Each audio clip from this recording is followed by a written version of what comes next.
డబ్బు, అనారోగ్యం, ఉద్యోగం, వ్యాపారం, అప్పులతో బాధపడుతున్నారా? మీకోసమే లాంచ్ యువర్ ఫ్యూచర్ ప్రోగ్రామ్.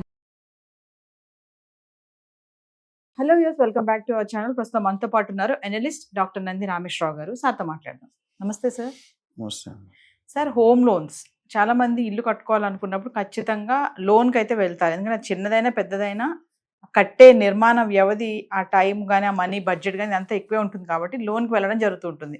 అసలు బ్యాంక్ లోన్స్కి వెళ్ళాలి అంటే ఉన్నటువంటి ఆ వడ్డీ రేట్లు కానీ, ఆ రెపో రేట్స్ అంటారు కదా సార్, అవన్నీ అసలు ఎలా ఉంటాయి, ప్రాసెస్ ఏంటి లోన్ పైన మనం హోమ్ లోన్స్కి వెళ్ళాలి అనుకుంటే? యాక్చువల్లీ లోన్ అనేది చాలా పెద్ద important factor for common public. మధ్యతరగతి వాళ్ళు, especially middle class, lower middle class, upper middle class loan లేకుంటే వెళ్ళరు. అయితే దీంట్లో ఉన్న సీక్రెట్, చాలా మంది డబ్బులు లేక లోన్కి వెళ్ళరు. మీరు గుర్తుపెట్టుకోవాలి.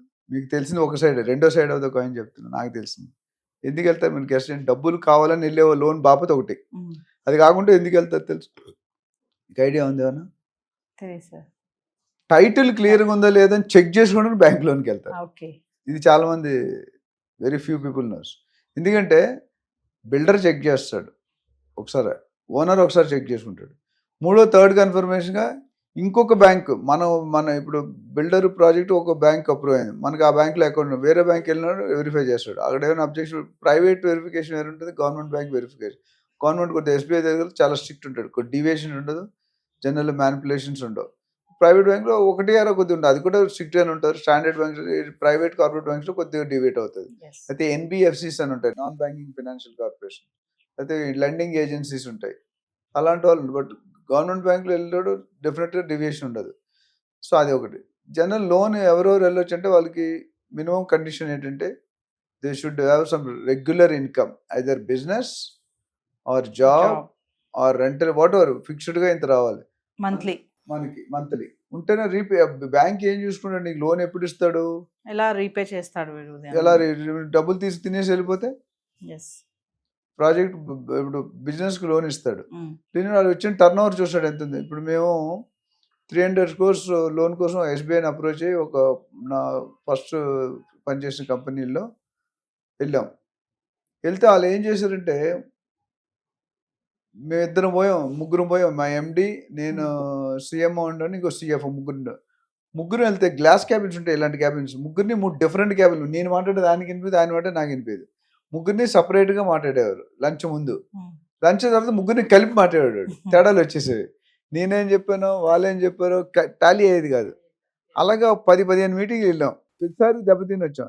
తర్వాత మాకు అర్థమైపోయింది సినిమా. ఫస్ట్ మాట్లాడుకుని మీటింగ్కి వెళ్ళడం, ఈ క్వశ్చన్లు అడుగుతారు, ఈ క్వశ్చన్ అంటే వాళ్ళు చేసిన తప్పను. వాళ్ళు ఇంకోటి తెలుసు అంటే, ఎండి మాట కంటే, ఫైనాన్స్ హెడ్ కంటే మార్కెటింగ్ వాడు మాట వింటాడు. ఎందుకు? డబ్బులు తెచ్చేది కంపెనీకి ఎవరు? Sales and marketing. ఫైనాన్స్ వాళ్ళు ఖర్చు పెడతారు, ఎండి గైడ్ చేస్తాడు. సో మా అక్కడ డివియేషన్ అంటే, నేను చెప్పిన మాట ఎక్కువ వాల్యూ ఉంటుంది. వాళ్ళు నాకంటే, ఎండి మనకంటే పెద్ద ఆయన, కంపెనీ ఓనర్ ఆయన, కానీ మార్కెటింగ్ కూడా ఫీల్డ్లో మార్కెట్ ఎండి వెళ్ళరు కదా, ఫైనాన్స్ కూడా వెళ్ళరు కదా, వెళ్ళేది ఎవరు? మా డిపార్ట్మెంట్, సేల్స్ మార్కెటింగ్ వాళ్ళు. సో అందుకని మా మాటకి ఎక్కువ రెవెన్యూ బేస్డ్ పేమెంట్ కెపాసిటీ నేను చెప్తే నమ్మేవారు, వాళ్ళు చెప్తే నమ్మేవారు కాదు. అట్లా మనం మాట్లాడుకొని మొత్తం మీద phase 1 150 crores, phase 2 శాంక్షన్ చేయించాం.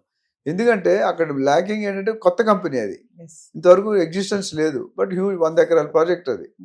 సో ఇక్కడ కూడా ఏంటంటే, ఒక మనిషికి లోన్ ఇవ్వాలంటే వాటి శాలరీ ఉండాలి, ఐటీ రిటర్న్స్ ఉండాలి, సిబిల్ స్కోర్, క్రెడిట్ స్కోర్ అంటారు. క్రెడిట్ స్కోర్ అంటే వాడికి basically it's character of a person. ఇప్పుడు డబ్బు పోతే సంపాదించవచ్చు, జ్వరం వస్తే మందులు వేసుకోవచ్చు, క్యారెక్టర్ పోతే ఏ మందులు లేవు, కాలు జారినా నోరు జారినా తిరిగి రాదు. అట్లా సిబిల్ స్కోర్ ఏంటంటే, నీ బ్యాంకుతో నీ ట్రాన్సాక్షన్ ఏ లెవెల్లో ఉంది, వాట్ ఈస్ ది క్వాలిటీ, ఎన్ని చెక్కులు బౌన్స్ అవుతాయి, నీకు వచ్చిన చెక్కులు ఎన్ని బౌన్స్ అవుతాయి, నువ్వు ఇచ్చిన చెక్కులు ఎన్ని బౌన్స్ అవుతాయి, ఎన్నిసార్లు డిఫాల్ట్ అయ్యో, క్రెడిట్ కార్డ్ ఇవన్నీ లెక్క వస్తాయి. దాని మీద యావరేజ్ రేటింగ్ తీసుకుని బ్యాంక్ వాళ్ళు చెప్తారు 900 స్కోర్ ఉంటుంది, 900కి 700 పైన, 650 700 పైన వస్తాయి లోన్.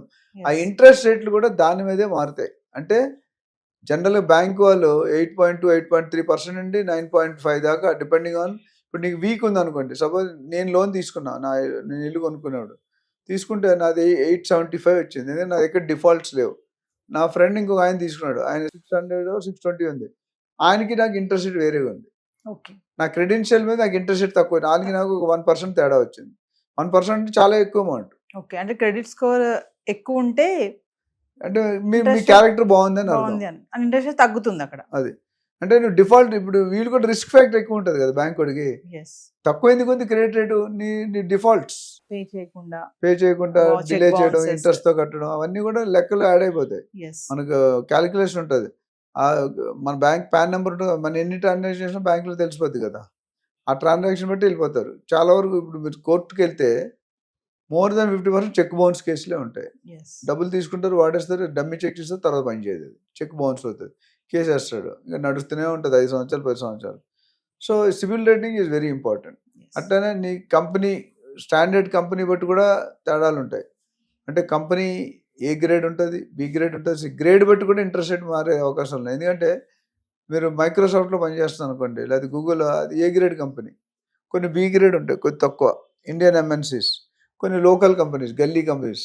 సో ముగ్గురికి గల్లీ కంపెనీస్కి ఆలోచిస్తాడు. ఒకటి వాళ్ళ దగ్గర అప్రూవ్డ్ లిస్ట్ ఉంటుంది, whether it's approved certain body ఉంటుంది. ఆ బాడీలో ఈ కంపెనీలు ఏ గ్రేడు, ఈ కంపెనీలు బి గ్రేడు, ఈ కంపెనీలు సి గ్రేడు, ఈ కంపెనీలకు ఇవ్వకూడదు. ఎస్ సో సి గ్రేడ్కి ఇప్పుడు ఇంట్రెస్ట్ రేట్ ఎక్కువ ఉంటుంది, బి గ్రేడ్కి ఇంకొద్ది తక్కువ ఉంటుంది, ఏ గ్రేడ్కి ఇంకా తక్కువ ఉంటుంది, బాగా తక్కువ ఉంటుంది. సో నేను చెప్పొచ్చో లేదో, నాది ఒక బ్యాంకులో యూనియన్, అప్పుడు ఆంధ్ర బ్యాంక్ ఉంటుంది, ఇప్పుడు యూనియన్ బ్యాంక్ అయింది. లాస్ట్ 30 yearsలో not even a single cheque bounce, నేను ఇచ్చింది కానీ నాకు వచ్చింది కానీ బౌన్స్ కాలేదు. That's a track record. 30 సంవత్సరాలు ఇట్స్ వెరీ టఫ్. ఎస్ ఉంటుందా, కష్టం కదా. కష్టమే సార్. అందుకనే నాకు సివిల్ రేటింగ్ బాగా వచ్చింది. నాకు సివిల్ రేటింగ్ కొడితే నీకు ఆల్మోస్ట్ క్లోజ్ టు 900 ఉంటుంది ఇప్పుడు చూసుకున్నా.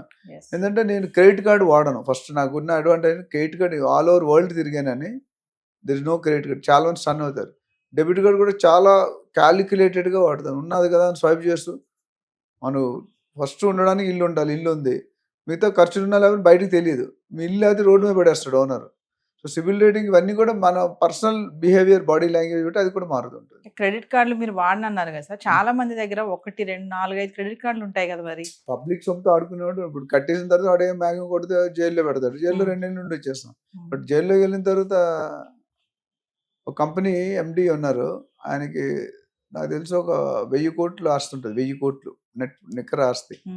కానీ ఆయన అద్దెంట్లో ఉంటాడు. Will never be an own house. Wise people live in rented house, fools build houses for others అని మా తాతగారు చెప్పేవారు. ఓకే, సో నేనేమంటానంటే CIBIL score is very good. And repo rate అడిగారు. రెపో రేట్ అంటే రీపర్చేసింగ్ రేట్, ఆర్బీఐ దగ్గర ఉంటుందట. RBI central bank to India which supplies for all the other banks. ఇప్పుడు నేషనల్ బ్యాంక్స్ కానీ ప్రైవేట్, సో వాళ్ళొక mandate ఉంటుంది, ఆ రూల్ ప్రకారం పోవాలి. ఎప్పుడైతే రెపో రేట్ పెరిగిందో ఇంట్రెస్ట్ రేట్ పెరుగుతుంది. నాకు వచ్చే కాస్ట్ ఉంటాయి కదా నేను అమ్మేది. ఎస్బీఐ కానీ మిగతా బ్యాంక్ కానీ ఆర్బీఐ దగ్గర ఉంటుంది, అక్కడ కొనుక్కుంటారు. ఆ రేటు పెంచితే వీళ్ళు రేటు పెంచుతుంది. ఆ రేటు ఒకసారి తగ్గుతుంది కూడా రెపో రేట్, ఎక్కువసార్లు పెరుగుతుంది. దాన్ని బట్టి కూడా ఇంట్రెస్ట్ రేట్లు ఫ్లక్చుయేట్. ఒకటి ఫ్లక్చుయేట్ అవ్వడానికి కంపెనీ గ్రేడ్, రెండోది ఎంప్లాయ్మెంట్ సిబిల్, మూడోది రెపో రేట్. దీని మీద ఇంట్రెస్ట్ రేట్ మారుతుంటాయి. పర్సనల్ లోన్ కంపేర్ టు 10%, 10, 11, 12% ఉంటుంది. ఇక్కడ వచ్చేసరికి 8, 9% ఉంటుంది. గోల్డ్ లోన్ కూడా ఇంచుమించు ఇంతే ఉంటుంది. అందుకని ఇప్పుడు చాలా మంది గోల్డ్ లోన్ కూడా మనం మాట్లాడడం, గోల్డ్ మీద లోన్, పర్సనల్ లోన్ మీద gold loan, home loan is much better. చాలా మంది గోల్డ్ లోన్ పెట్టి హౌస్ తీసుకుంటారు. దాని బదులు మన పర్సనల్ లోన్ లో డబ్బులు తక్కువ అవుతాయి. దాని బదులు గోల్డ్ లోన్ పెట్టుకోవడం బెటర్ ఉంటే మీ దగ్గర. నేను ఉన్నందుకల్లా కట్టిన తర్వాత మీకు గోల్డ్ తెచ్చుకోవచ్చు. ఎప్పుడైనా ఫంక్షన్ ఉంటే మధ్యలో ఇలా అడిగితే 1 రోజు 2 రోజులకి ఇస్తారు, ఏదో సర్టిఫికేషన్ ఇవ్వాలి. సో ఓవరాల్గా చూసుకుంటే కనుక బ్యాంక్ రేట్ ఎప్పుడు ఎవ్రీ క్వార్టర్ మారుస్తూ ఉంటారు నాకు తెలిసి. మారుతుని బట్టి కింద అది ఎక్కువ మార్చారు, 0.5%, 1 or 2 points పెరుగుతాయి. ఆ పాయింట్లో బట్టి వీళ్ళు కూడా సవరణ చేస్తారు, చేసి పంపిస్తారు. ఒకప్పుడు మనం చూసుకుంటే మేము 30 years బ్యాక్ వెళ్ళిపోతే మనకి 13, 14, 15% కూడా ఇచ్చారు బ్యాంకులు. ఇప్పుడు ఏదైతే 6, 7% అంత ఇచ్చేవారు. సో అప్పుడు వేరు థింగ్స్, ఇప్పుడు వేరు. సో ఓవరాల్గా చూసుకుంటే loan is always better. Home లోన్లో తీసుకుంటే మీకు బెటరే కానీ లాస్ ఏమి ఉండదు. ఎందుకంటే మీకు డివైడ్ అయిపోద్ది 20-30 సంవత్సరాలకి. కొద్దిగా ఇంట్రెస్ట్ అమౌంట్ ఎక్కువ, దాంట్లో ఇప్పుడు ఐటీ రాయితీలు కూడా కొద్దిగా income tax benefit of certain amount వరకు మీకు ట్యాక్సిబుల్ ఉండదు. సో అదొక బెనిఫిట్. అంటే మీరు ఇంట్రెస్ట్ కడుతున్నారంటే ఇంట్రెస్ట్ ప్రిన్సిపల్ ఉంటుంది. ఇప్పుడు ఈఎంఐలో 2 ఉంటాయి. మొదటంతా ఇంట్రెస్ట్ ఛార్జెస్, కొన్ని రోజులు అయితే ప్రిన్సిపల్ ప్లస్ ఇంట్రెస్ట్. మీరు 50 lakhs ప్లస్ లోన్ కూడా 30 lakhs లోపు లోన్ తీసుకుంటే ఇంట్రెస్ట్ రేట్ కూడా తక్కువ ఉంటుంది. 31 to 75 lakhs ఇంకొక పర్సెంటేజ్ ఎక్కువ ఉంటుంది, 0.51% ఎక్కువ ఉంటుంది. సో అది కూడా ఒక reason. Total amount taken for total number of period అంటే ఇయర్స్. సో ఇవన్నీ కూడా లోన్ ఇంట్రెస్ట్ రేట్ ఫిక్స్ చేయడానికి కారణాలు. ఒక విషయం సార్, మధ్య తరగతి వాళ్ళు హోమ్ లోన్ కి వెళ్ళాలి అనుకుంటే ప్రాసెస్ ఏంటి సార్? ఏమేమి సబ్మిట్ చేయాల్సి వస్తుంది అంటారు? ఇంపార్టెంట్. అంటే 2 రకాలు ఉన్నాయి, బిజినెస్, ప్రొఫెషన్, ఎంప్లాయ్మెంట్. ఇంచుమించు 3 ఒకటి కొన్ని తేడా వస్తాయి. ఎంప్లాయ్మెంట్కి ఏంటంటే మీ జాబ్ ఉండాలి మంచి కంపెనీలో, శాలరీ ఉండాలి, శాలరీ ప్రూఫ్ ఉండాలి, అట్లానే మీ ఐటీ రిటర్న్స్ ఉండాలి, మీ ఆధార్ ప్రూఫ్ ఉండాలి, పాన్ కార్డ్ ప్రూఫ్ ఉండాలి, తర్వాత మీకున్న ఎసెట్స్ ఏమైనా ఉంటే ఎసెట్స్ మీద ఇన్కమ్ వస్తే చెప్పాలి, లేదా ఆల్రెడీ లోన్లు ఉన్నాయి. చాలామంది అది మిస్టేక్ చేసుకుంటారు. శాలరీ 1 lakh, ఆల్రెడీ 50,000 ఇన్స్టాల్మెంట్ కడుతున్నారు, మీకు లోన్ ఎక్కడ వస్తుంది మీకు?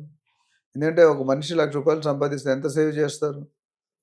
30-35% ఎక్కువ సేవ్ చేయలేరు వాళ్ళు కూడా. సో మీరు ఆల్రెడీ 1,00,000 ఉంది, 50,000 ఈఎంఐ కడుతున్నారు, ఇంకో 50,000 కావాలంటే మీరు బతకడం ఎలా బతుకుతారు? అందుకని ఇవ్వరు. ఇవన్నీ కూడా క్లారిటీ ఉండాలి. బ్యాంక్ అకౌంట్ ఇవ్వాలి, లాస్ట్ 6 months బ్యాంక్ ట్రాన్సాక్షన్, అసలు నీకు ఇన్కమ్ వస్తుందా? సో చాలామంది అన్అఫీషియల్ ఇన్కమ్ తీసుకుంటారు, వాటి డబ్బులు ఉంటాయి కానీ ప్రూవ్ చేసుకోలేడు. Then you are not paying tax. మా రిటర్న్స్ నేను లాస్ట్ 25 years కంటిన్యూ రిటర్న్స్ చేస్తూనే ఉన్నాను.